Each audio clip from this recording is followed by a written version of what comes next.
Many of you know that it was standing room only in here. It was quite a show. We're a much smaller group tonight, and that's fine. I'm happy to show this to anyone who wants to see it, no matter how large or how small a group. And maybe in some ways this is better than talking to a crowd. Before we start, there's the obligatory thank yous. I have to say thank you again to Todd Elric, who over the past 2 seasons has invested, I would say, dozens and maybe scores of hours helping me assemble this, transferring it from the phone to the computer and on. And then today, our presentation is thanks to this room took a village tonight. What did we spend? 4 hours. You, Jan and Ed Millermeyer, Vern, Dan Gapin, and Scott Elric. It took all those people to get the pictures in here to actually go up on the screen. So what you're going to see tonight is quite possibly the 2 most intense years of my life. I'm pleased to say, too, that my companion during this entire circumnavigation is sitting right here in the front. It's my nephew, George Gelman. Hey, George. And it was great.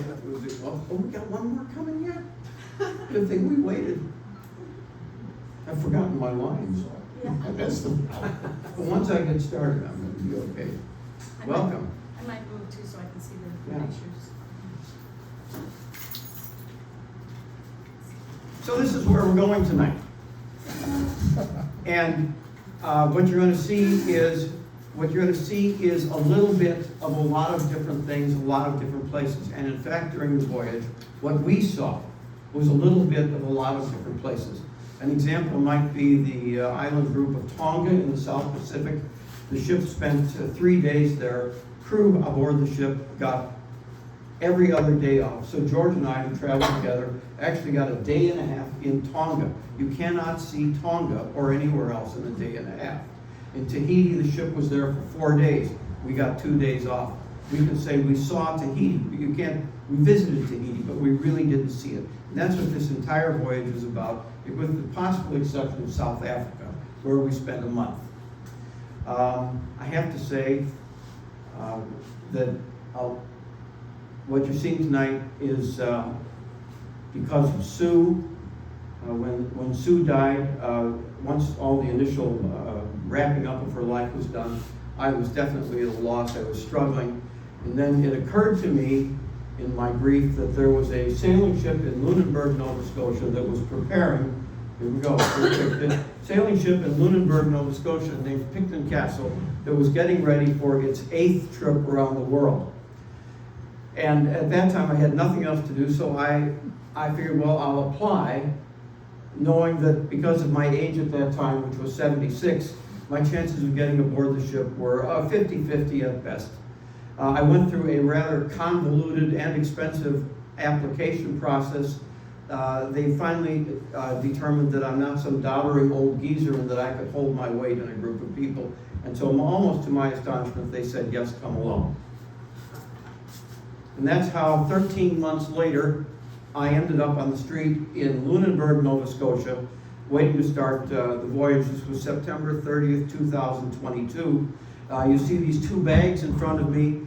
I spent a year getting ready for the voyage. There is everything in those bags that I thought I would need for 2 years, including 2 years worth of razor blades, 2 years worth of toothbrushes, toothpaste. I spent months figuring it all out. Underwear for God knows how long. And when I went home, I might add, I went home with a much smaller bag. So we're in Lunenburg. And in Lunenburg, we see our ship for the first time, and we were aghast and in shock.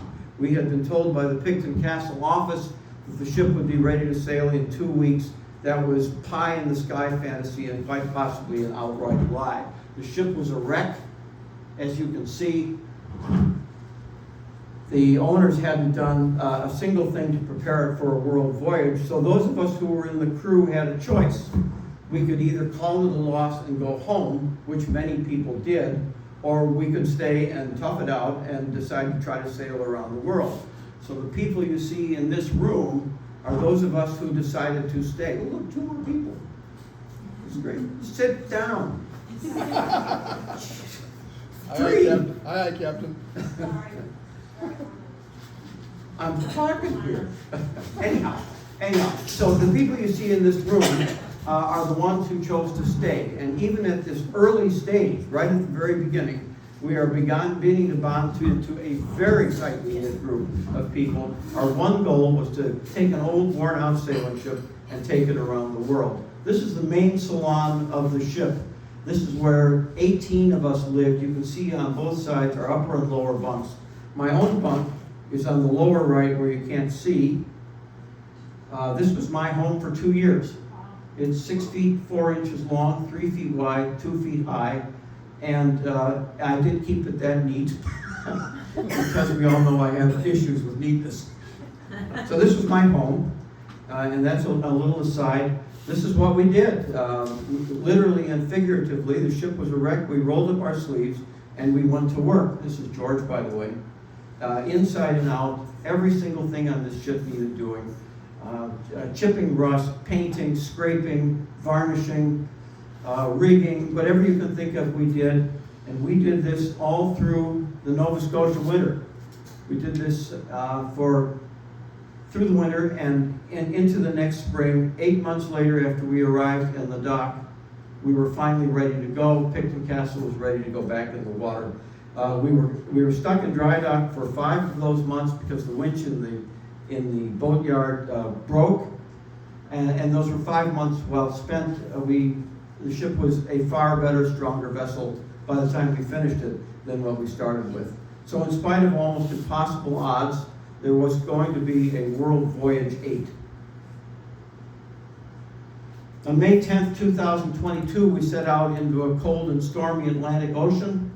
Some of you who read my emails may remember that there was a young woman who fell right at the beginning of the trip, suffered a severe concussion. We turned around back to Lunenburg, lost another couple of weeks. This is the young woman here. Her name is Tuve. She did recover eventually. I think she rejoined us, in Panama. Picton Castle was a rough ship. We'll talk about it later. And it was too rough for a nice girl from Sweden, and eventually she went home. One of the comments I've had about this presentation every time I've done it is that I'm concentrating on places we're going and not spending enough time on what we did and how we lived aboard the ship. The reason for that is that we have a lot of ground to cover and not much time to cover it in. So we're going to, when we get to the halfway point, we're going to take a break because your rear ends are going to be sore from sitting on these chairs, and I am happy to answer any questions you may ask. So we set out into the cold and stormy Atlantic Ocean. This is when we learned that Picton Castle was what they call a wet ship. Even in calm weather, her decks were wet. In stormy weather, they were wetter yet. This is the North Atlantic in May. Water temperature was about 38 degrees Fahrenheit. The water that poured into our boots was cold, and the water that rained on our heads was cold. And those of us who made this leg of the voyage remember it as being the coldest. I've never having been so cold for so long as what we were in the North Atlantic. For me, that's quite a statement. I've camped in the Arctic. Wow.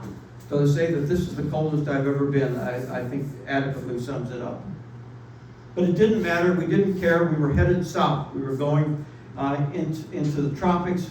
We had a whole world ahead of us. We were full of anticipation. This young woman's name is Anna Spring. I'll introduce her to you later. One of the great characters of the voyage. 5 weeks after we left Lunenburg, we are here. When I took this picture, I thought this is an innocuous picture. It doesn't show much, but that's wrong. If you take the container ship out of the foreground, you're looking at the Isthmus of Panama. And there is an awful lot of history here. There were Pizarro was here, Balboa was here, Columbus was here, Spanish treasure fleets sailed from here, English corsairs prowled here, and incidentally, millions of indigenous people died here. This is not an innocuous picture, in my opinion. So we anchored off Cologne on the city of Cologne on the Caribbean side of the canal. This is not a city skyline you're looking at. These are ships waiting to transit the canal. And I think, if I recall, we counted 48 of them waiting for their turn. We waited for 5 full days before it was our turn to go in. This is the Pan American Bridge. It's the Pan American, it's the Bridge of the Americas, I think. It's the Pan American Highway. We waited 5 days, and finally we filed in behind the freighter Annie and started our transit of the canal. I've read a lot about the canal. I've read its history and how the French started and we finished it. It cost billions of dollars and 27,000 lives. But you have to be in the canal and transit it to know what an amazing engineering achievement this is. It truly is one of the great achievements of humanity. 2.5 hours later, we exited the, let me see, that was the Gatun Locks. We are in the Gatun Lake. This was the first time in the voyage we were exposed to and experienced what can only be called the steaming, oppressive heat of the tropics. It was insufferably hot. And this is the way we spent much of the next year and a half. 9 hours later, we were in the Pacific Ocean, our home for the next 5.5 months. For those of us who put in a long, hard winter struggling to get this ship seaworthy in Nova Scotia, this was a big moment indeed. In case you're interested, the transit of the canal took 9 hours. From the time we entered the Gatun Lock to the time we exited the Miraflores Lock. What would have taken sailing ships and even steamers weeks and months of arduous passage making, we did in just 9 hours. It's truly amazing.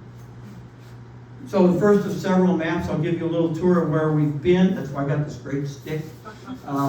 We started out in Lunenburg, Nova Scotia. We headed southish. This is Bermuda right here. We took a jog to the east to get out of some bad weather that was here.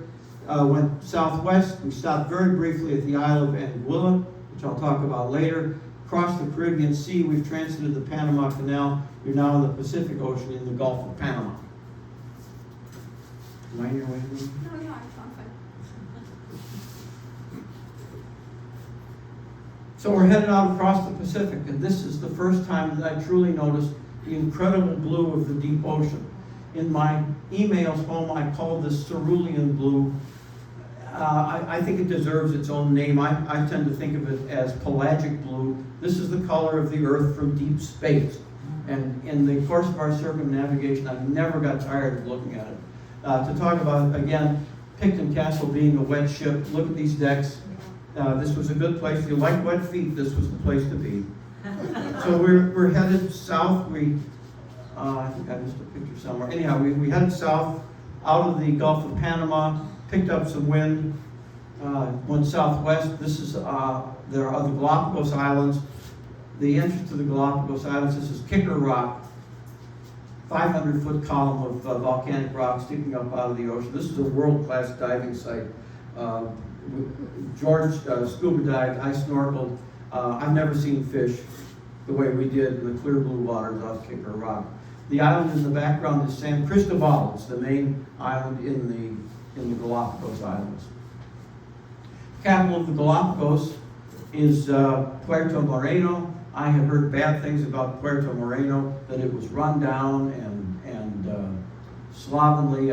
We didn't find anything like that. Puerto Moreno was very well taken care of. The street is lined with shops and restaurants. It's a very easy, user-friendly place to be. The reason people come to the Galapagos, of course, is the wildlife. There are flowers, but I think it's the animals that attract most people. They are as tame as you have heard. Seals will just lounge around. You don't bother them. They didn't bother us. Birds of all kinds. I took this picture of the pelican because of the color at night.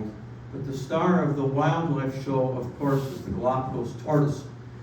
These guys can be about 6 feet long, weigh 900 pounds. They have a life expectancy of up to 170 years. Their top running speed, in case you're interested, is a whopping 1.5 miles per hour. It is hard to imagine a more ungainly looking creature. Galapagos tortoises prospered on the Galapagos Islands for 1 to 2 million years. Now these tortoises hatch into a very dangerous environment. The chances of a newly hatched Galapagos tortoise reaching adulthood in the wild are 0.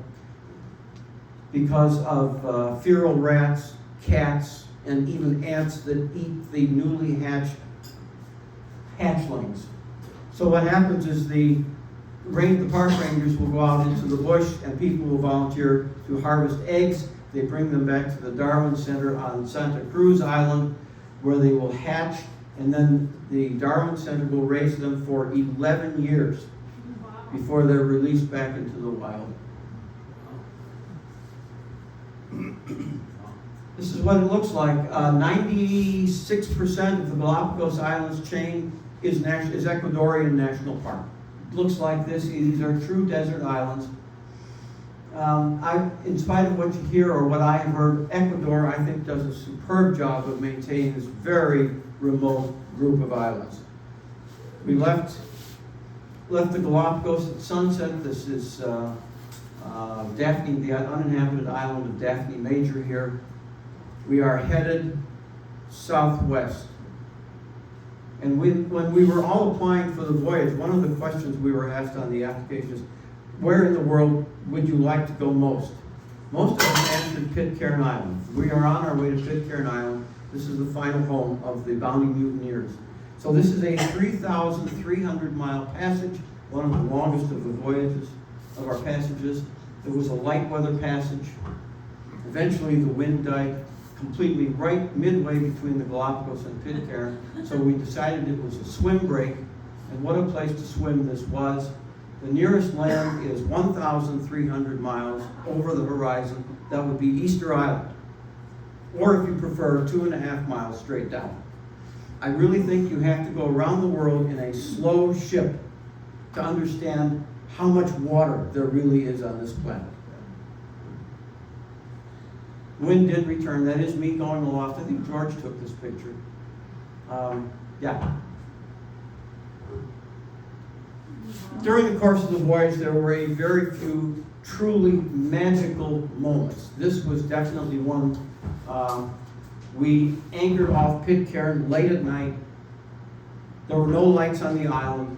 There was no moon. The sky was full of stars, and suspended directly over the highest peak on the island was the Southern Cross.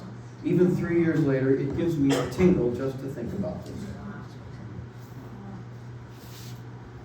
Let's see if I can remember the date. April 28, 1789, Fletcher Christian had made a big mistake, and he knew he was in big trouble.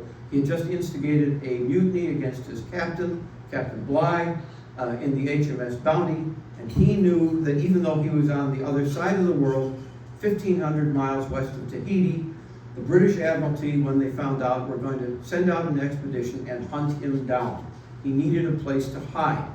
The place he found was Pitcairn. It couldn't have been more suitable. It's a tiny place, only 2 square miles, hundreds of miles from anywhere, and in the 1700s, misplaced on the charts. There's no good anchorage. It is surrounded on all sides by almost unclimbable cliffs. He found a perfect spot. There's only one place to land on the island, in this little notch that is generously called Bounty Bay. Here we are anchored, quite possibly in the same place that the HMS Bounty was anchored a couple of hundred years before. There's no airport on Pitcairn. The only way on and off the island is by the island's 42-foot longboat. Cruise ships do stop here. They heave to offshore. The islanders come out to sell their wares. The cruise ships, the passengers never get ashore because this is the only way ashore. They came out to greet us. There are 35, I just checked today. There are 35 permanent residents on Pitcairn Island. I suspect that all or most of them were in this 42-foot longboat coming out to greet us. We carried as cargo 2 riding mowers all the way from Lunenburg to Pitcairn. The Pitcairnese had ordered them. And so the first task when we got to Pitcairn was to unload the riding mowers. And once we did that, it was finally our turn to go ashore.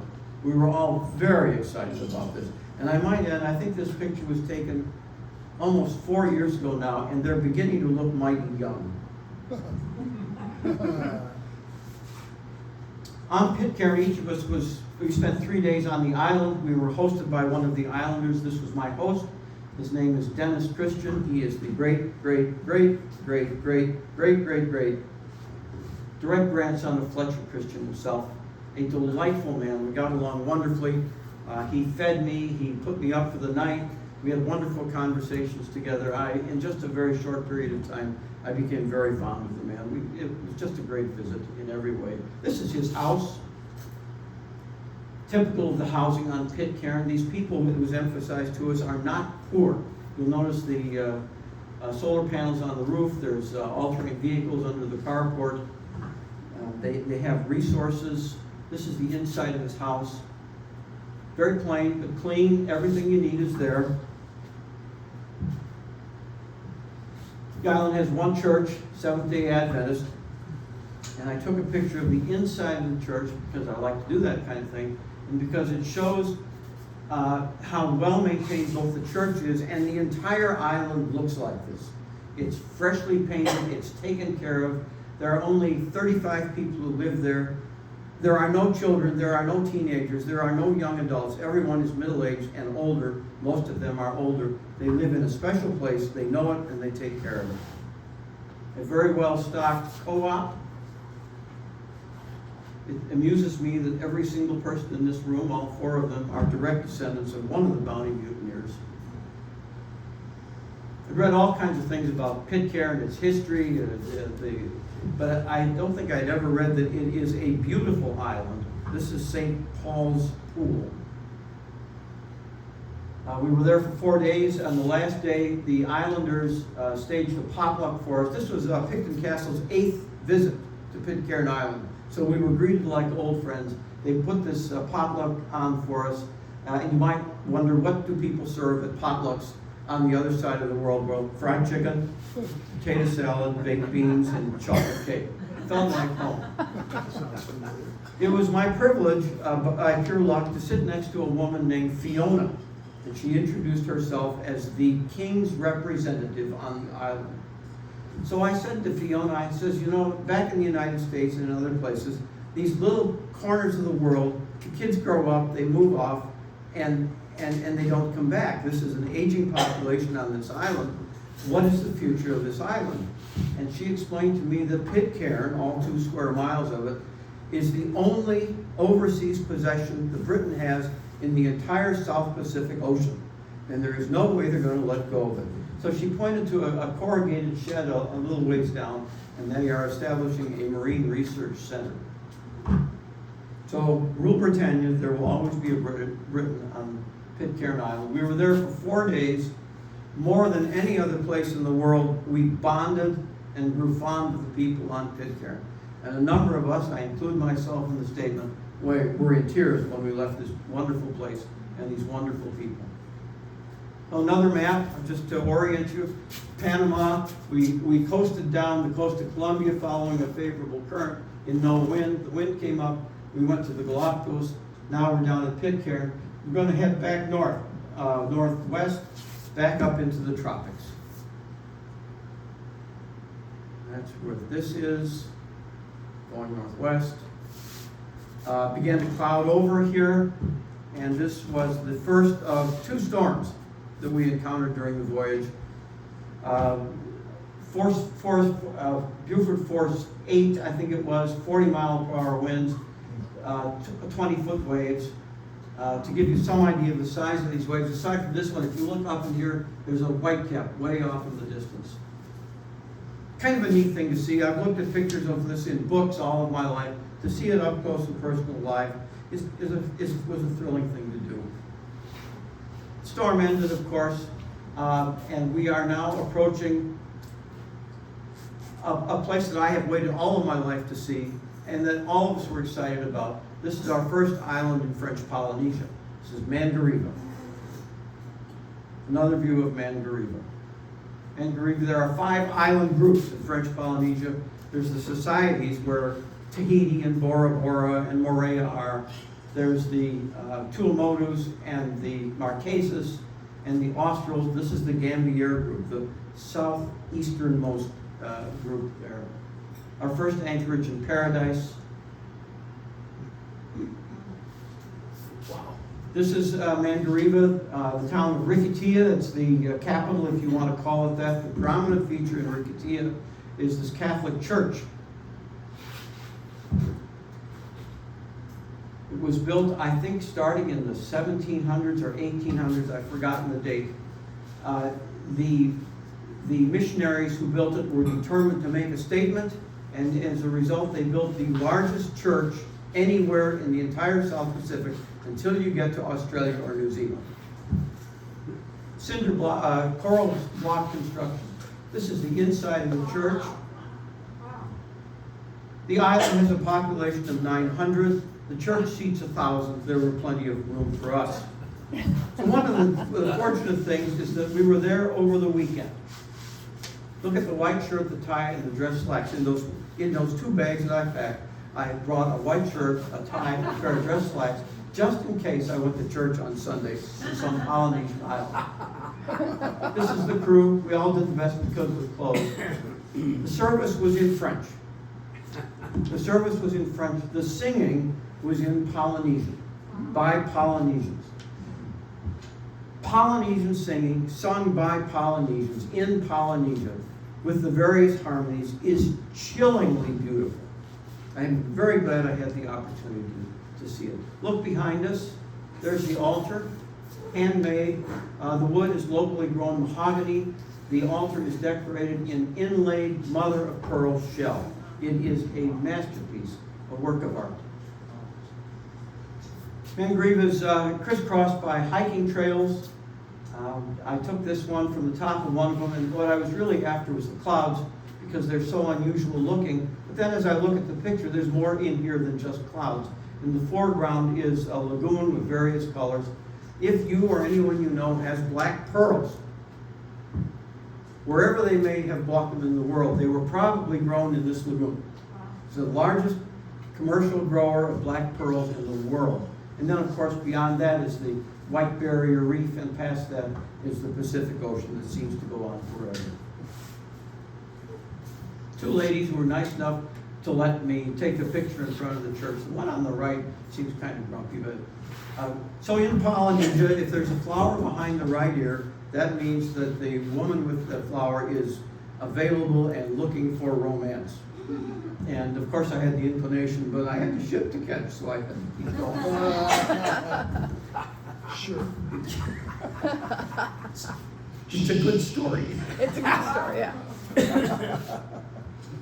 When we were leaving, the kids came out of the school, sang and danced Polynesian, gives a Polynesian farewell. I guess I can say it.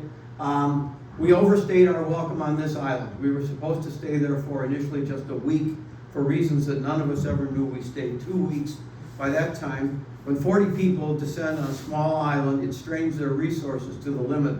We ran their ATM machine out of money twice. There was a little restaurant that couldn't possibly feed all of us. I never noticed it, but others in the crew said that the islanders were becoming resentful, and they were probably glad to see us go. We're headed west, I think. Probably the best rainbow of the entire voyage was in the Pacific Ocean west of Mandariva. The young woman in the foreground, her name is Anna Spring. She goes by the name of Spring, one of the great characters on the voyage. She told her parents at the age of 15 or 16 that I'm quitting school and I'm going sailing. By the time she appeared on Picton Castle, she had made several transatlantic passengers, including, if you may remember, there was a Viking ship that sailed here a number of years ago. She was one of the crew on the Viking ship. Remarkably capable young woman. And even most remarkable is she, for whatever reason, befriended this old guy here. I have no idea why. I know that story about Spring is true because I had dinner with her parents in Bali. They did say she wasn't necessarily easy to raise. This is our next destination. It is probably steeped in more myth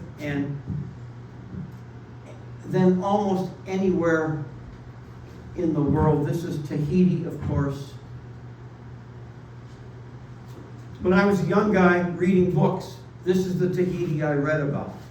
Tranquil anchorages where crews rested after long voyages.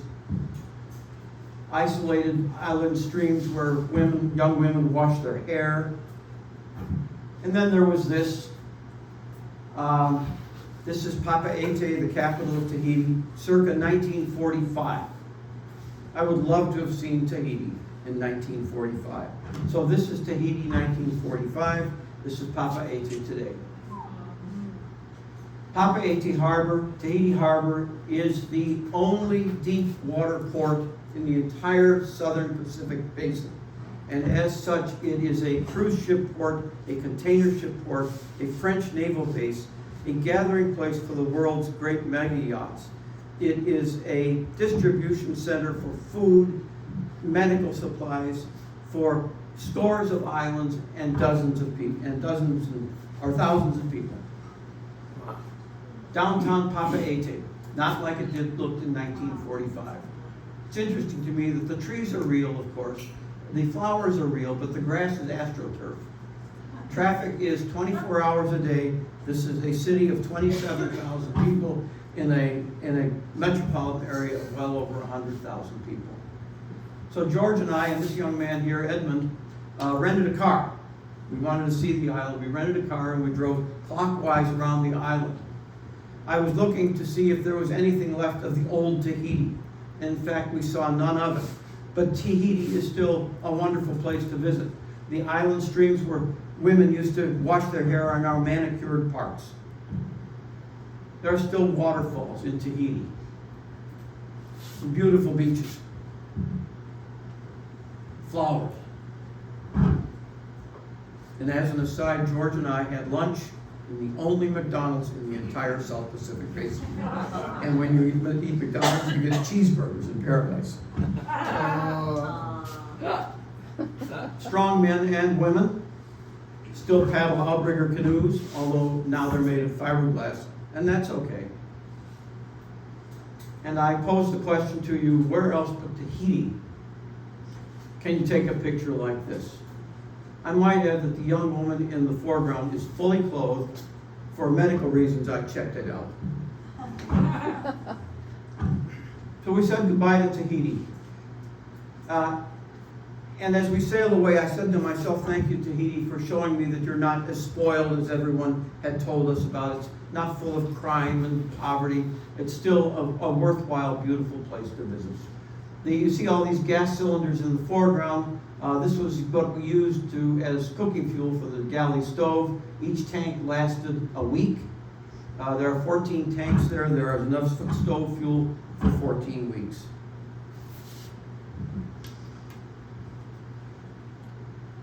If Pitcairn was one of the remote islands in the world, this has to be not only remote, but one of the most isolated.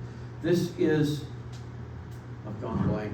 Help me, George. This is Palmerston. Palmerston, thank you. This is Palmerston Island. If you read National Geographic, if you watch PBS, you have probably read or seen something about Palmerston Island. It's only a half mile long. 25 or 29 people live here. In the Polynesian fashion, they came out and sang us a hello.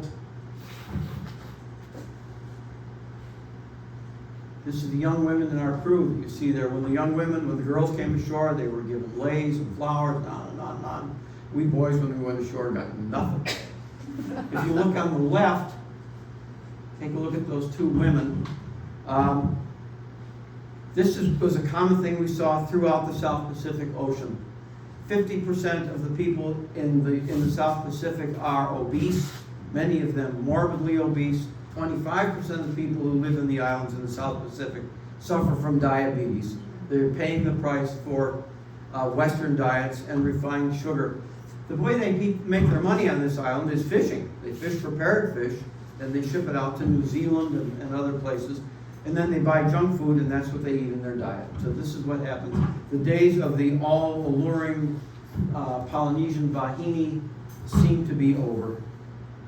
Main Street on Palmerston. In the background, Palmerston is only a half mile long. In the background, you see a lagoon that is 7 miles across. And you can look at the color of that turquoise water in there.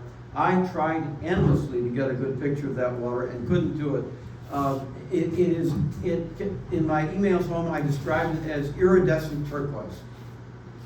It's remarkably beautiful. Another view of Main Street on Palmerston. It's a low-lying atoll, classic Polynesian atoll. The island is only rises a couple of feet above sea level. The highest point on the island is called Refuge Hill. And during the old days, people would, during cyclones and hurricanes, the population would retreat to Refuge Hill to save their lives and not be washed off into the ocean. Now the Japanese have built a block house there so that people can refuge safely. You can't go to a tropical island without taking a picture of a palm tree with coconuts.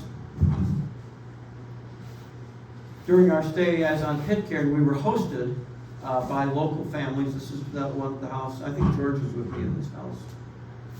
They did the best they could for us with their limited resources. I'll introduce you to some people. On the right is Liam from Detroit, Violet from Toronto, Bob from Vancouver. The gentleman in the back there is Arthur Neal. He is the mayor of the island. George is on the left, and behind him is a young woman named Rachel. Rachel, with her parents' permission, quit school at the age of 16, joined the ship specifically to learn traditional sailmaking. And I'm pleased to say that she now works for one of the best sailmaking companies in the world. So, way to go, Rachel. The woman in the back standing is Julianne. She was our host during our stay. One of my favorite pictures. According to legend, Homer said that Helen of Troy had the face that launched 1,000 ships. I'm inclined to disagree with it. For me, at least, that's the face that launches 1,000 ships. She was a visiting nurse from Fiji. One church on the island, little non-denominational church, on an island with a population of, I think it was 28. This church is locked up tight. Couldn't get into it. I have no idea why they would do that. I think it was our third, maybe the fourth day, we heard 3 loud blasts from the ship's horn. It was the signal to come return to the ship immediately. Bad weather was on our way, so we gathered our things. We were given another goodbye, as people always, the singing is wonderful. We returned to our ship, and under a darkening sky, we left this truly amazing place. Pitcairn, when we go back to Pitcairn with the boundary of years, is serviced by supply ships every 3 months regularly. What's the name of this island? Palmerston. Palmerston is a part of the Cook Islands and gets a supply ship, as one of the islanders told me, once in a while. So this is truly an isolated community. Still headed west. Our next stop is the Kingdom of Tonga. This is where I was telling you we spent 3 days, so each of us got a day and a half ashore. Tonga is an interesting place. It's a constitutional, for Christ's sake, my mind's gone. It's a kingdom. Thank you, constitutional monarchy. The king is beloved. The island has a very high rate of literacy, very good health. Tonga is, for whatever reason, the only island group in the Pacific that was never colonized by a European nation. I did some research on it. There's various answers. I can't come up with anything definitive, but it has been totally independent from the start. This was taken from the balcony of a really nice restaurant where we had some lunch. We were there for a very short time. We didn't see much of it. This was our anchorage. What's interesting in this picture is what you can't see. In the interior of this island is a cave that can only be reached by swimming through an underwater tunnel. George did fine. I learned here that my 77-year-old lungs don't hold as much air as they used to, and I will admit towards the end I was fighting off some panic. So I not only got in, but I got back out again. So I had a pretty good day there. The young women in our crew, I think they were learning some Polynesian dancing here. Just to introduce you, that's Samantha on the right from Mexico, Lyra from Nova Scotia, Kate then from Australia. Behind that is the ship's wife. We were a truly international crew. I think at times there were something like 8 different nationalities. Keep going. Our next stop is Fiji. This is the capital of Fiji, Suva, at night. Suva is a rough industrial town. We were warned, do what we want in the daytime, do not walk alone at night. We did see some things at night when we were there that convinced us that that was the right thing to do. Fiji was a British colony for, I think, 97 years. The British influence is still there. This is Thurston Park. It's hard to imagine anything more British in the middle of the South Pacific. This is their Parliament building, big, beautiful place. And thanks to a favorable exchange rate, George and I had a wonderful lunch at the Royal Suva Yacht Club. Very civilized. VT Level, this is Fiji, the main island of VT Level. This is what it looked like. George and I hired a cab driver named Fred to take us to various places that we wanted to see. He was very agreeable about it, got us in the car, and then for the next day and a half took us to wherever he wanted to go. So at one point, George leaned over to me and said, you know, Leo, I think we've been kidnapped in paradise. And in fact, that's what it was, and it worked out. We had a great day and a half. Local housing. Housing always interested me. That's pretty typical of housing for the people in Fiji. One of the places Fred took us while we were being kidnapped it's pronounced Tholo Isuva Forest Park. It's a nature preserve, a beautiful stream winding down the side of the mountain. So as we were walking through this gorgeous rainforest and jungle, I had the thought, I wonder if this is what all of Fiji looked like before we came along and improved it. Ends up in a waterfall, a beautiful swimming hole. This is our last picture of Fiji. 4 thumbs up for Fiji. Like most of the places we had a very short time there, but it was always interesting, and it was, I would say, almost always pleasant. Time to go again. The girl on the right, her name is Sarah from Connecticut. On the left is Lena from Denmark, one of my favorite people. I'm in the middle. I did go aloft. It's an amazing experience. But at that time I had 77 or 78-year-old arthritic wrists, I only went up in fair weather. I didn't have the flexibility or the strength or the confidence in my wrists to go up there when it was rough. So I'll let you take a guess on where we're going next. Oh yeah, Vanuatu. Vanuatu is the westernmost island group in the Pacific Ocean. We visited 3 islands in Vanuatu. Briefly for all of them, the first one is Ifate. Tourism has not yet taken a hold in Vanuatu. The city was very pleasant, very laid back. We visited the National Museum. There are 3 official languages in Vanuatu, formerly the New Hebrides. There's English and French are taught. The most common language is a Creole language called Baslama, I think it is, or what's sometimes called Pidgin English. So this is Pidgin, National Museum, Belong, Vanuatu. Makes perfect sense. The museum is small, but very well done. This was our docent at the museum, a delightful gentleman from the neighboring island of Pentecost. If you look at his feet, he's barefoot. A lot of the people in Fiji don't even bother with shoes. Vanuatu, rather. I took this picture carefully because I didn't want to intrude. It just makes me feel good to see a local couple enjoying some nice moments together at the end of the day. Second island was Malakula. This is Bantam Bay on Malakula, and this is where George and I learned that in spite of what you hear from the scientists, time travel is possible. We went back, I figure, 75 years.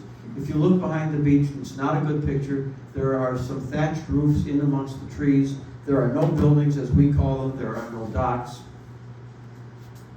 There was some activity on the beach, and then finally this man in the little red canoe dugout comes visiting us. It turns out that he was the chief of the village. He invited us to his village. He invited us to come up on the island. followed shortly thereafter by all these kids in the canoe. The canoe did sink. It didn't matter a bit. These kids had probably been swimming since before they could walk. Kids all over the world are beautiful. This is the village. It was like stepping back in time.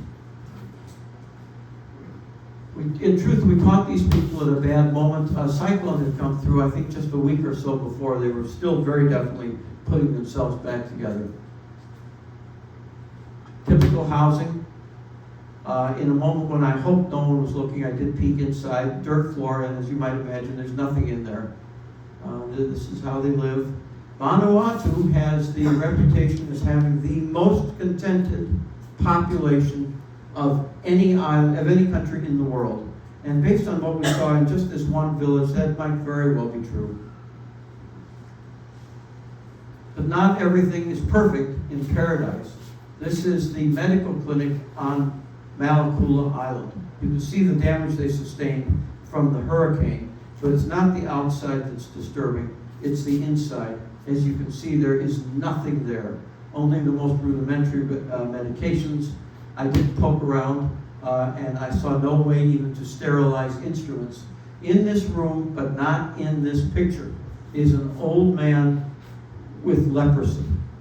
I didn't know leprosy even existed anymore in the modern world, but it does. And for those of you who may have seen Ben-Hur years and years ago, leprosy is just as awful as you might imagine. Last night on the island, the villagers threw us a party. They do have generators for light at night. There was singing and dancing and kava to drink, lots of kava. Kava is made from the ground up fermented leaves of a member of the pepper family. If you grind up your lawn clippings from the front of your house and put it in a blender, add some water, you'll know exactly what kava tastes like. It is described as a, see if I can get this right, a psychoactive beverage that encourages feelings of euphoria. Yeah. Yes, it does. And the members of the crew who brought me back to the ship at night it can testify that I had the full kava experience. Might add that people in the Western Pacific have been drinking kava for 3,000 years. The third island was Espiritu Santo, another small island, pretty place. What impressed me most about Espiritu Santo is its history. During World War II, this was ground zero for our Pacific campaign. The peaceful lagoon on the left, where Picton Castle swung at her anchor, at that time was full of battleships and aircraft carriers and destroyers and everything else you can think of. The skies were full of roaring airplanes, and hundreds of thousands of troops and sailors were preparing to go into battle. The Coral Sea is nearby. Guadalcanal is nearby.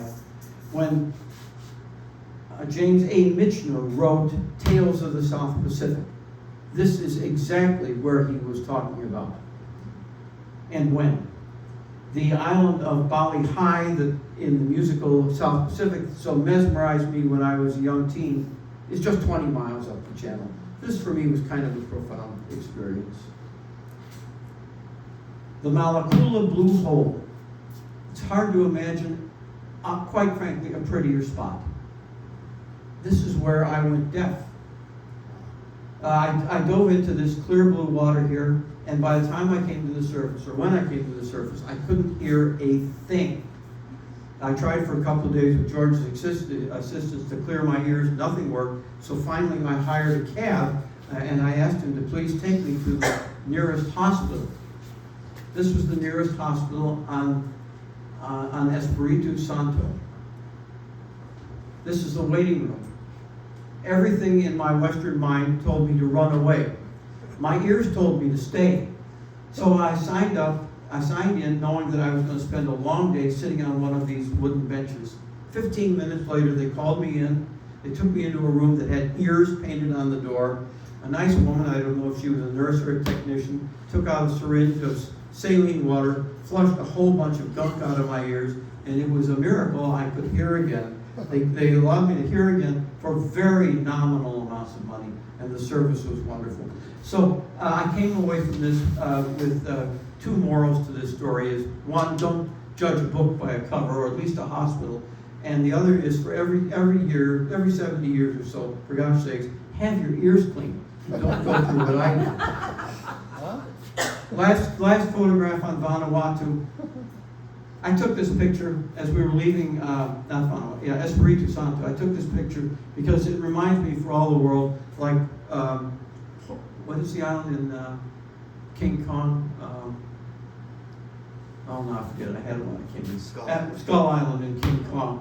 The interior here is so rugged that even now, in this late date, 100 separate languages are spoken in there.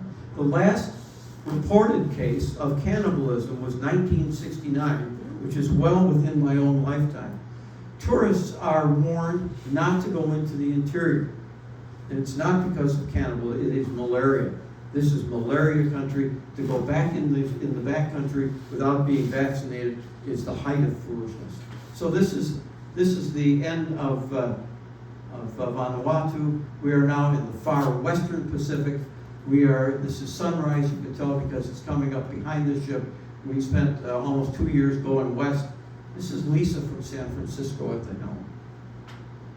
So there you are, another map. And if I can orient you a little bit, you've got Pitcairn, Mangareva, Palmerston, which I remember the name of this time, George. And then over here hidden is Tonga, Fiji, Vanuatu. Now we are right here.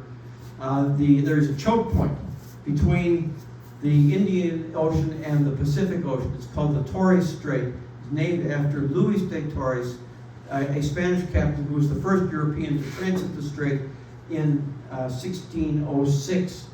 It was, in the days of sail and in the days before satellite navigation, a notoriously difficult stretch of water because of reefs and currents. Leo, how long had you been traveling at that point? I'll think about it. Okay. How ball? Got an idea, George? Bali was halfway. Yeah, we'll get there. Yeah, we'll get there. So if you'll allow me to be dramatic for a moment, you are entering the Torres Straits. On the left is Cape York, Australia. This is where Crocodile Dundee was filmed. And on the right are the white sand beaches of New Guinea. Two things happened as soon as we entered the Torres Straits. The wind died completely. The captain said he had never seen the ocean this still. And it got hot. Really, really, really hot. One of the crew described it as eyeball melting hot. I wrote in my journal that this is the kind of heat that kills people. I read a book about a cruising sailor who transited the Torres Straits in the late 1940s or the early 1950s, and he wrote that the heat and the sun was so intense that paint blistered on his deck. I have every reason to believe that that story is true.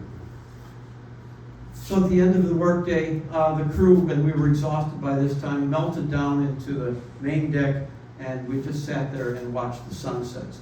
Perhaps because of dust rising over the outback in Australia, we had spectacular sunsets all the way through the Torres Straits. We motored in conditions like this through the Timor Sea and the Arafura Sea for 12 days, burning a ton of fuel a day, until we arrived here. This is the island of Bali. You are now halfway around the world, and this is where you get a ring.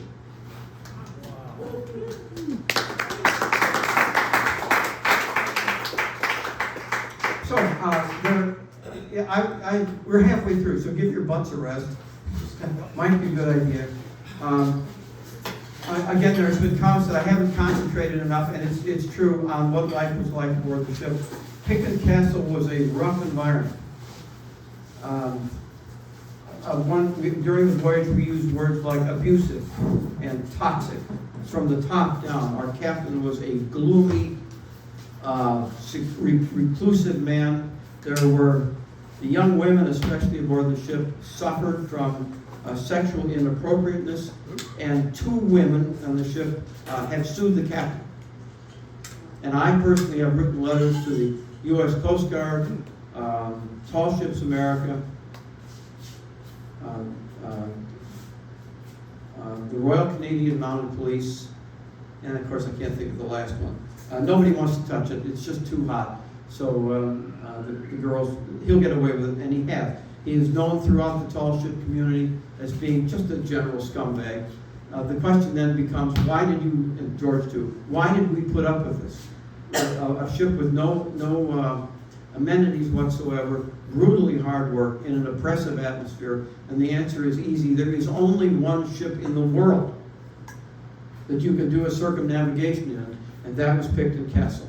And in fact, the ship is sitting in Lunenburg right now, unused, rusting and rotting, and George and I probably got the last circumnavigation of the world. Contiguous. You can go on other ships. There's wonderful ships out there. There's Tekla and Europa and Oosterschelde and Stag Amsterdam and Neptune, and you can make passages. You can make long passages. But the only ship in the world to make a contiguous circumnavigation was Picton Castle. So George and I are right at the end of the year. It's the only game in town. The only game in town. So you put up with it. You either put up with it or you leave. And there were people who did leave. Let me know when you're ready. Take a drink of water. Can we have a cookie? You may. There's also